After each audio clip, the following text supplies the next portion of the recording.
تو آج میں بات کرنا چاہتی ہوں تقوی کے بارے میں اور اللہ رب العالمین کے اوپر بھروسہ رکھنے کے بارے میں۔ آج ہم سب کہتے ہیں کہ ہم کو اللہ پہ بھروسہ ہے، ہم کو اللہ پہ یقین ہے، ہم کو اللہ پہ یقین ہے۔ کبھی کبھی بہت سارے لوگ زبان سے کہتے ہیں کہ اللہ پہ بھروسہ ہے، مگر دل میں ان کو یقیناً اللہ پر بھروسہ نہیں ہوتا ہے۔ اور ہم زبان سے کہتے ہیں کہ ہمیں تقدیر پہ ایمان ہے، مگر کئی لوگوں کو تقدیر پہ ایمان نہیں ہوتا ہے۔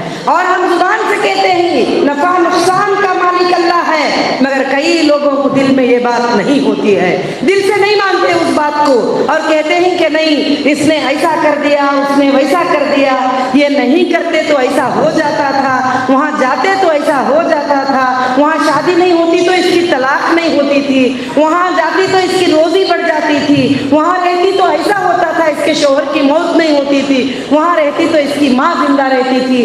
بہت ساری چیزیں ہم زبان سے کہتے ہیں، دل سے نہیں مانتے۔ ہم نیکسٹ تمہارا کام کیا ہے؟ دل سے ماننا، کیا کرنا؟ زبان سے بھی کہنا اور دل سے بھی اس تقوی کو ماننا اور دل سے بھی وہ تقوی کے اوپر یقین کر لینا جو ہے یہ تمہارا کام ہے۔ میں یہی نصیحت تم کو کرتی ہوں، اس کے میں چند مثالیں بیان کرتی ہوں، چند باتیں، چند ثبوت پیش کرتی ہوں تاکہ تم کو اس بارے میں سمجھ میں آئے۔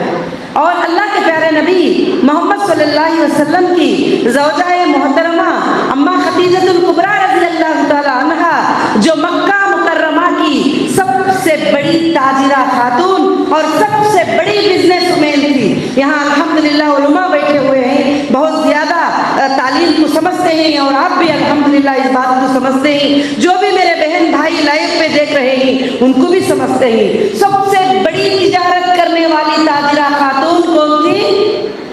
کون تھے؟ وہ کون تھے؟ ہمارے نبی محمد رسول اللہ صلی اللہ علیہ وسلم کے جو ہے چہتے اور بیوی تھے، اور آپ صلی اللہ علیہ وسلم ان سے اتنا پیار کرتے تھے، اتنی محبت کرتے تھے، ان کے انتقال کے بعد بھی اگر ان کا ہار بھی نظر آ جاتا اس کو بھی دیکھ کر آنکھوں میں آنسو آ جاتے۔ میں نے تاریخ میں پڑھا ہے، میں نے کتابوں میں پڑھا ہے۔ اور پیارے نبی محمد صلی اللہ علیہ وسلم ایک بار گھر میں بیٹھے ہیں، کیا وہ عالمہ تھی؟ کیا وہ فاضلہ تھے؟ کیا انہوں نے 14 سال تعلیم کو پورا کیا تھا؟ کیا انہوں نے 15 سال تعلیم کو پورا کیا تھا؟ نہیں، اللہ کی آیتوں کو سن کر انہوں نے ایمان لے کر آئے، اللہ کی بات کو مانے۔ ایک دن گھر میں بیٹھے ہوئے ہیں اور جبرائیل علیہ السلام پہنچ گئے، اللہ کے پاس سے آئے اور کیا کہتے ہیں پیارے نبی محمد صلی اللہ علیہ وسلم کو، اے اللہ کے رسول، ابھی ایک خاتون آئے گی، نام نہیں بتا رہے ہیں، ابھی ایک خاتون آئے گی آپ کے سامنے اور پانی کا پیالہ ہوگا اس کے ہاتھ میں، نشانی دے رہے ہیں، اور اس کو کیا کہنا؟ اللہ کے طرف سے سلام کہہ دینا۔ کیا کہنا اس کو؟ اللہ کی طرف سے سلام کہہ دینا، اور یہ بھی کہہ دینا کہ اللہ نے جنت میں ایک خریدار موتی کا گھر اس کے لیے تیار کر کے رکھ دیا ہے، کیونکہ خریدار موتی خدیجہ الکبریٰ رضی اللہ عنہ کو بہت پسند تھے۔